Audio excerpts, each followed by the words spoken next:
ప్రభాకర్ గారు, ప్రసాద్ గారు, అలాగే తరుణ్ జేమ్స్ గారు, మా పెద్దలు వడ్డే సంఘం రాష్ట్ర కార్యదర్శి గారు, ఇక్కడ వచ్చినటువంటి చాలా మంది మార్కెట్ యార్డ్ చైర్మన్ వచ్చారు. ₹1,00,000 మెంబర్షిప్ చేసుకున్నటువంటి వారు కూడా వచ్చారు. వీళ్ళందరికీ మేము ఈరోజు సన్మాన కార్యక్రమం పెట్టుకున్నాం.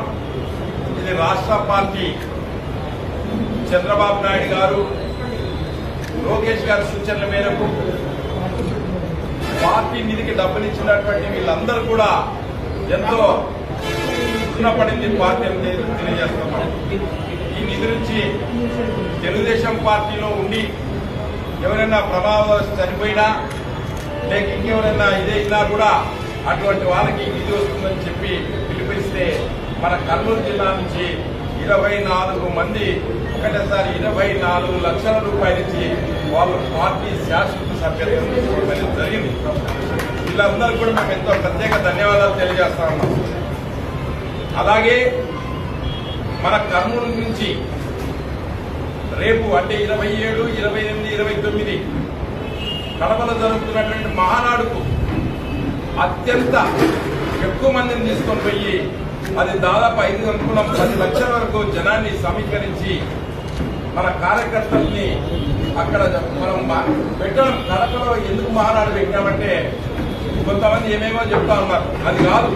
కడప కార్యకర్తలు కడప జిల్లాలో చాలా సంవత్సరాల తర్వాత అక్కడ ఎమ్మెల్యే గెలిచాము. జగన్మోహన్ రెడ్డి కోటను బద్దలు కొట్టినాము. మీరు ఇప్పుడు రావాలి మహానాడు అని చెప్పి వాళ్ళు అక్కడ పెడితేనే మనం విరోధిస్తున్నాం తప్ప ఏం రాజకీయాలు కానీ ఉద్దేశాలు ఏం లేవు. అందరూ టీవీలో చెప్తా ఉన్నారు కాబట్టి అంటే మహానాడు ఎక్కడ పెట్టుకోవచ్చు. ఏమన్నా కడప పాకిస్తాన్ లో ఉంటే లేదు కదా, మన రాష్ట్రంలోనే ఉంది.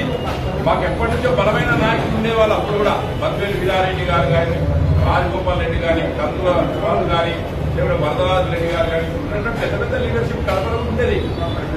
కానీ మధ్యకాలంలో కొంత ఇబ్బంది పడి పోయింది. మళ్ళీ ఇప్పుడు బ్రహ్మాండమైనటువంటి మంచి మెజారిటీలో గెలిచాము. కాబట్టి వాళ్ళ కోరిక మేరకే, కడప ప్రజల కోరిక, కడప ప్రజల నాయకుల మేరకు, కార్యకర్తల కోరిక మేరకే ఈరోజు మేము అక్కడ పెడుతున్నాం.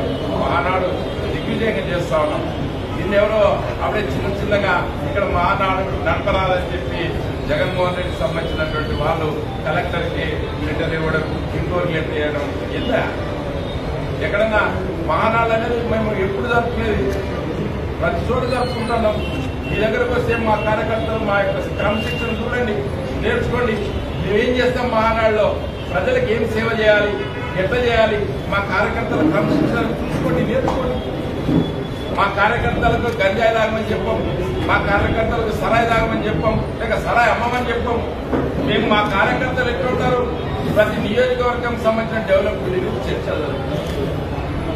ప్రతి జిల్లా మీద చర్చలు జరుగుతాయి.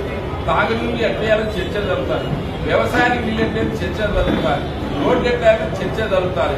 ఈ చర్చలు జరుపుకొని తీర్మానాలు చేసుకొని మళ్ళీ ముందుకు ప్రజలకు ఎట్లా పోవాలని పార్టీ ఒక రాజకీయ పార్టీ చేసే పనులు మేము చేస్తాం. మీ మాదిరి మేము ఈ సరాయిలు, ఇసుకలు, గంజాయిలు ఇవన్నీ చేసే అమ్మే పార్టీ కాదు. కానీ మమ్మల్ని చూసి నేర్చుకోండి, తప్పేం లేదు. రాజకీయాల్లో తప్పులు చేయడం పొరపాటే, కానీ ఆ పొరపాటును సరిదిద్దుకుంటే మంచిది. కాబట్టి చంద్రబాబు నాయుడు గారు మంచి అవకాశం ఇస్తున్నాడు జగన్మోహన్ రెడ్డికి. ఎందుకంటే కడపకే వచ్చి మా పార్టీ నడుస్తుందో మీరు అసలు నేర్చుకుంటారా బాబాయ్, దానికి తప్పేముంది నేర్చుకుంటే. ఇప్పుడు మన వాడు ఎవడన్నా 10th క్లాస్ లో మంచి మార్కులు వస్తాయి, 1000కి 900, 950, వాళ్ళు చూసి మళ్ళీ నేర్చుకోవాలా. నువ్వు రాజకీయ పార్టీ ఎన్నో గుణపాఠాలు నేర్చుకోవాలా, తప్పేం లేదు కదా. మేము ఇలా వచ్చి ఇవాళ కొట్టేదానికి వస్తున్నావా, తిట్టేదానికి వస్తున్నావా చూడండి. మా పార్టీకి సంబంధించి, ప్రజలకు సంబంధించి, ఆంధ్రప్రదేశ్ సంబంధించి, తెలంగాణకు సంబంధించి అన్ని రాజకీయ పార్టీలు ఏం చేస్తున్నారో అవి చేస్తాం. మీకెందుకు అంత ఉంటున్నారు అని చెప్పేసి చాలా తప్పు. మేము మా క్రమశిక్షణ కలిగినటువంటి తెలుగుదేశం పార్టీ ఎలా మేము మహానాడు నిర్వహిస్తున్నాం, ఎప్పుడు ఎట్లా నిర్వహిస్తున్నాం అట్లనే కడపలో నిర్వహిస్తున్నాం. కడపలో మేము ఎవరిపైన కానీ దేశాలతో ఇంకో దాంతో కాదు.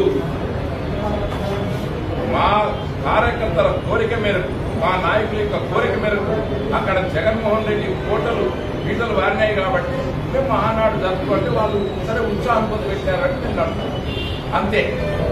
కాబట్టి కర్నూలు జిల్లా నుంచి కూడా అత్యధికంగా మనం పాల్గొని విజయవంతం చేయవలసిందిగా మరొకసారి పిలుపునిస్తున్నాం. ₹1,00,000 కట్టినటువంటి మెంబర్షిప్ కర్నూలు జిల్లాలో ఎక్కువ మంది ఉన్నారు కాబట్టి వాళ్ళందరూ కూడా చంద్రబాబు నాయుడు గారి తరఫున, లోకేష్ గారి తరఫున, తెలుగుదేశం పార్టీ తరఫున ప్రత్యేక ధన్యవాదాలు. కార్యకర్తల నిధికి ఈ డబ్బుని మేము వాడతాం. తొందరలోనే అన్ని జిల్లాల్లో కూడా తెలుగుదేశం పార్టీ కార్యాలయం కూడా ఆల్రెడీ మన పర్మనెంట్ కార్యాలయం ఉంది. కొన్ని చోట్ల లేనటువంటి చోట కూడా మంచి కార్యాలయాలు నిర్మించుకునేదానికి ఈ డబ్బు వాడటం తెలియజేస్తూ ఈ అవకాశం ఇచ్చినటువంటి మీ అందరూ కూడా ప్రత్యేక ధన్యవాదాలు. జై తెలుగుదేశం, జై చంద్రబాబు నాయుడు, జై లోకేష్.